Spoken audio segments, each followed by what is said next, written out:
मैं तो शुरू से ही ये बात कही थी कि पूर्ण बहुमत की सरकार भाजपा की बनेगी।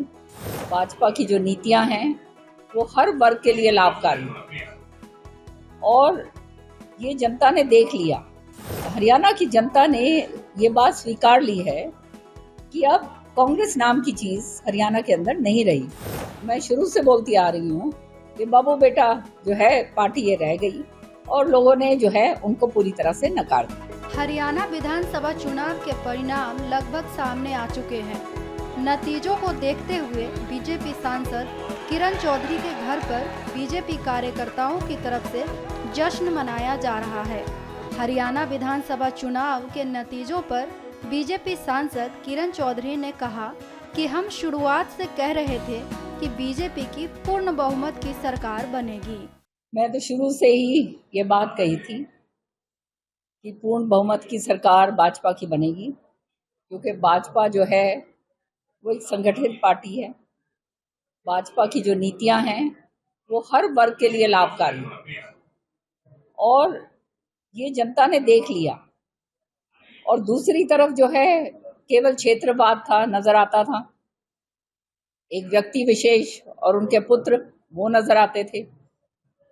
वहां पे केवल षड्यंत्र नजर आते थे, एक दूसरे को काटना मारना, जो है पूरी तरह से कॉन्स्पिरेसीज करने, और फिर भ्रष्टाचार का बोलबाला पूरी तरह से था।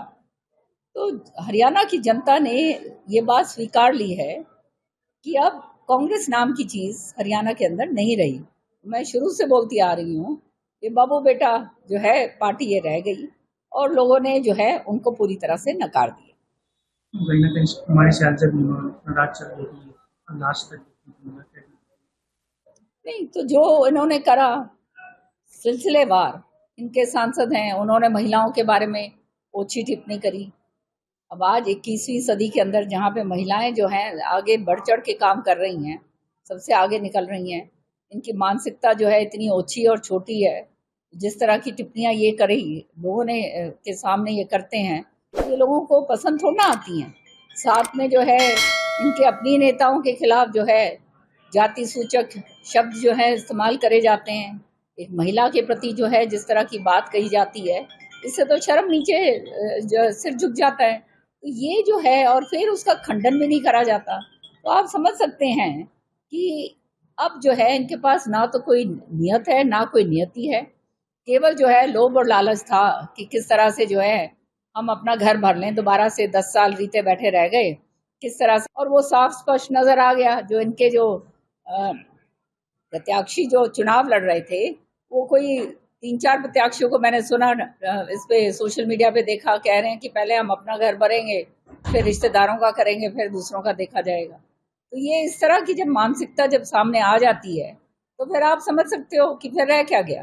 फिर तो ये है बिल्कुल स्पष्ट तरीके से कि केवल जो है ये राजनीति जो एक सेवा का माध्यम होना चाहिए, वो हटके केवल अपना घर और अपना जेब भरने की बात रह गई है। और इसलिए हरियाणा के लोग जो हैं बहुत समझदार लोग हैं, जानते हैं। तीसरी बार भी जब केंद्र के अंदर सरकार बनी तो हमें मालूम था तीसरी बार सरकार हरियाणा के अंदर बनेगी, और ये एक ऐतिहासिक जीत जो है ये बीजेपी ने जो है यहाँ पर दर्ज करवाई है। और मैं बहुत बहुत बधाई देती हूँ माननीय प्रधानमंत्री जी को और माननीय हमारे जो हैं जो चुनाव अधिकारी जो जिनको चुनाव का कार्यभार दिया गया था, हमारे धर्मेंद्र प्रधान जी, क्योंकि उनके बारे में तो ये कहा जाता है कि जहाँ बैठते हैं, जहाँ जहाँ गए हैं वो जीत ही लेकर आए हैं, और वो उन्होंने साबित करके दिखा दिया। हमारे खट्टर साहब को, हमारे माननीय मुख्यमंत्री साहब को, विप्लव देव जी को, और सारा का सारा जो हमारा प्रदेश अध्यक्ष हैं, और सारा जो है शीर्ष नेतृत्व को, हमारे HM साहब जिन्होंने इतनी सारी रैलियां करी यहाँ पर, अमित शाह जी ने जगह जगह पर जाके कितनी रैलियां करी, प्रधानमंत्री जी ने करी। तो ये सारी चीजें जो है लोग इन चीजों को जानते हैं।